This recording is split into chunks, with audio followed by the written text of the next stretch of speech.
Welcome to Look Ahead with Anna. This week from the beautiful town of Canmore in Alberta. So the first thing that came up on my radar this week were the results of the Northstar Meetings Group survey on sustainability. This was done in partnership with Copenhagen. And of the results, it showed that associations were the least likely to have sustainability policies in place.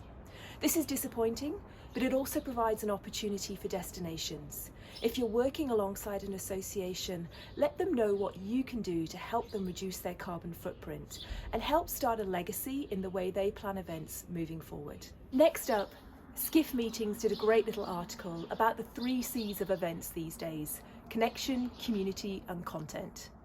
They were looking at flexibility within agendas. Delegates nowadays need to be stimulated, but they also need to have a lot shorter time periods and be in very different environments when they're learning. They also looked at social media worthy event elements. So think about that amazing charcuterie mountain that you've seen at your last event. That's what's going to be putting on Instagram and making memories. And then they're also looking at wellness. This can no longer be a nice to have, it's a must have and is expected by delegates across the spectrum of events. And then finally, with all of us mostly now working from home, or for a large part of our time working from home, any space can turn into a meeting space. Think of it as a patio on a restaurant where you're going to be gathering with your team, maybe once a month.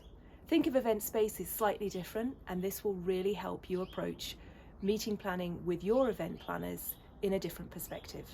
And finally, a report out by Freeman, the AV company, has found that there's been the most dramatic change in delegate demographics in 3 decades. All of a sudden, we have millennials as our main audience, closely followed by Gen X. These audiences are very different in what they're looking at, and although they're taking the leadership baton from the baby boomers, they're not willing to be captive in a meeting room, such as the last generation of attendees.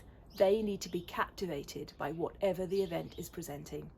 And if that means going online instead of in person because it's something unique they can't get anywhere else, they'll do it.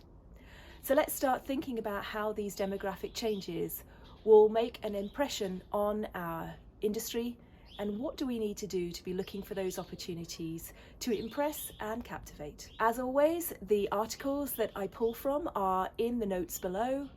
And please do sign up for a subscription on my YouTube channel to get these regular updates. In the future, I'm going to be bringing out some explainers, which are short videos to talk about some of the reports that I have highlighted over the last few weeks. So watch out for those. Looking forward to seeing you soon. Bye-bye.